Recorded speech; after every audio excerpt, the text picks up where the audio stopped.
Hello and welcome. Chris from Missouri here, bringing you another video about vintage baseball cards.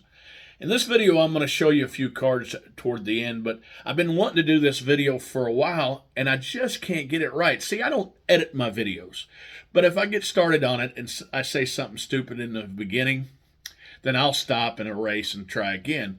Well, I must have said something stupid 13 different times because this, I believe, is the 14th effort on my part, but I'm going to spit it out correctly this time. See, I have two really good friends, and one of them has become a really good friend of mine, and it was because of YouTube. He watched my videos and he commented on it, and we live an hour apart. So we've gone together now for a few card shows, along with this other friend of mine, Brent, who I've been friends with now for about 25 years. Both of these characters have great collections. Both of these characters are retired. Neither of them do YouTube videos, but man, they have a love of baseball cards, and we have a lot in common. And so we've taken some trips together to card shows, like we've gone to Strongsville and the National and various card shows around here. Well, Brent, who I affectionately call Coop a lot, had an idea that basically he was going to host a weekend, put on a weekend that deals with baseball cards. And we're going to go, and he's going to lead us. He's going to be our travel agent. And he had plans to take us to Springfield, Missouri to go to 4 different card shops. Now, I'm going to forget one of those card shops when I say something because it won't come to my mind. But he had a plan. We're basically going to leave on a Friday. He had 2 stops to see collections before we got down to Springfield. We were going to go to a couple shows or a couple shops, going to get some food, come back to the room, and trade cards like we were 12 and 13 years old again. And that's basically what we're going to do. Maybe share a drink or two, but just talk about baseball cards, and look at cards, trade cards, and that kind of stuff. And what a great time. And we did have a great time. But let me tell you, when we met up that Friday morning early at 9 o'clock, we went just outside of Sedalia to this collection. This guy has the best exhibit collection I've ever seen. He has them all graded in PSA. He's got, I can't tell you how many. I don't know, but they are all graded mainly 8s. There's a few 7s, PSA 7s drizzled in. And that number really doesn't mean a whole lot to me or anything like that. But when I say that number, that's an adjective. And those of you that are collecting baseball cards know that a grade 8 on exhibit cards, an incredibly high grade, and it must be a good looking card. And it was. And we were going through some stuff there, and this Mick, who had the collection, he's an old ex-referee when I was a player and a high school player. And then also when I coached, he refereed some, and I did not know he had this kind of collection. And he told the story that he took all his refereeing money and put it toward his exhibit baseball card set. He also had on display in his room, and it was a exhibit machine, like a little gumball machine they used to have at little circuses and stuff, that he remembers pulling stuff from. And he this machine is in such good shape it still has the coins in it, and he has placed some cards in it as well, and it's really neat. What a great time. And then we left there. I don't mean to Reader's Digest this, but I'm afraid I'm going to screw up and have to start it again. But on the way there, again, we left this beautiful exhibit, and we went to a guy's house, again, outside of Sedalia.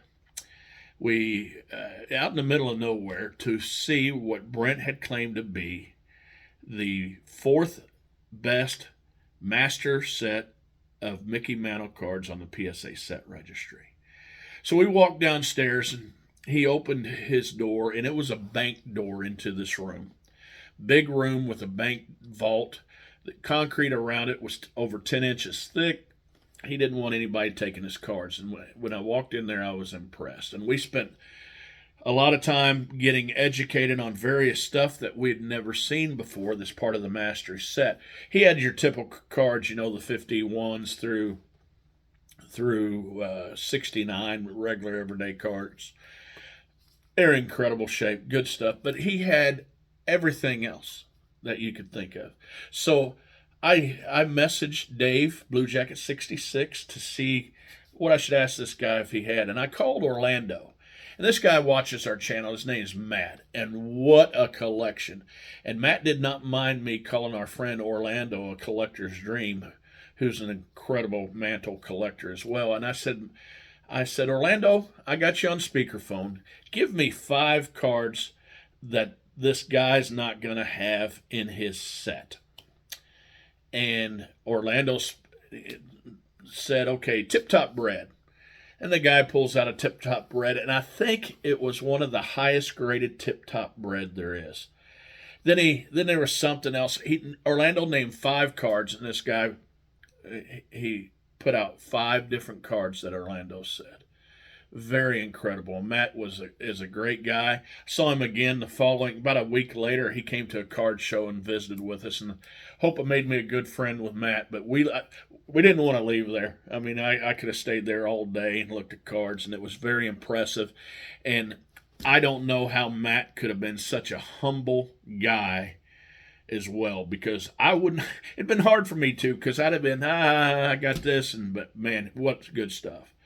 Then we went on to Springfield, made it there in the afternoon, and went to a place called Centerfield and Arrowhead Cards, and League of Their Own was this older gentleman's stuff.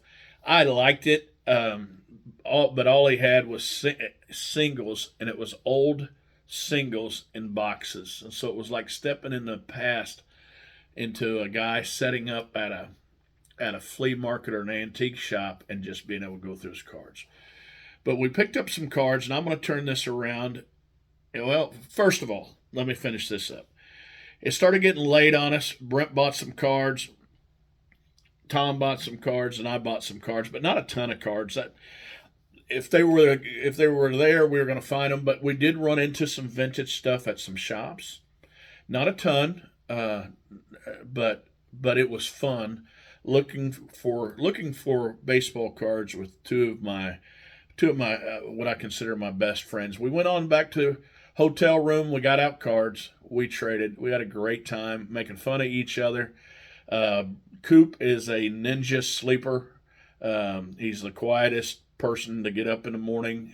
I swear I wasn't 5 feet from him, and I didn't hear him. I think he got up, took a shower, probably even worked out in the room.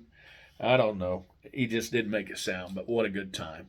So let me turn this around and show you some cards that we traded and I picked up. So here you go. Okay, this card. Let me make sure I get it right here. Made some big trades. Did some trades with Brent and Tom. I have that, but that's a nicer grade than the one that I had, so I traded the guys. This was a nice one that I'm glad to have. I have a raw one. I've never had one graded, but now I have one slabbed in my collection, this Babe Ruth. And now this was one that Coop it was tough to get him to let this one go, but I picked up in a trade a 1971 Dale Stamp Willie Mays. Now, some card show buys. I think these are buys. These guys, this might be a trade with Tom. I'm not for sure, but I picked up a 62 Wilhelm,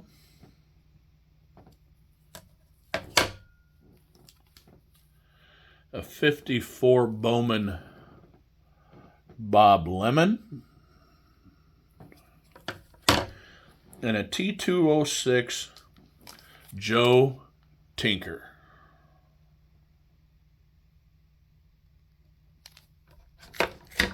Now, guys, it was great doing this trip with Coop and Tom. We're planning one again, and this YouTube can be a pretty good instrument to use to reach out to like-minded people. And I'm sure other YouTubers want to become your friend as well. feel free to reach out to me. Try to find me. Try to get a hold of me, and maybe we can share our love of baseball cards. Maybe we can run into each other at a card show. And I'm just, again, having more and more fun with this thing called YouTube and this YouTube community. And remember, guys, it's just a hobby. Collect what you like.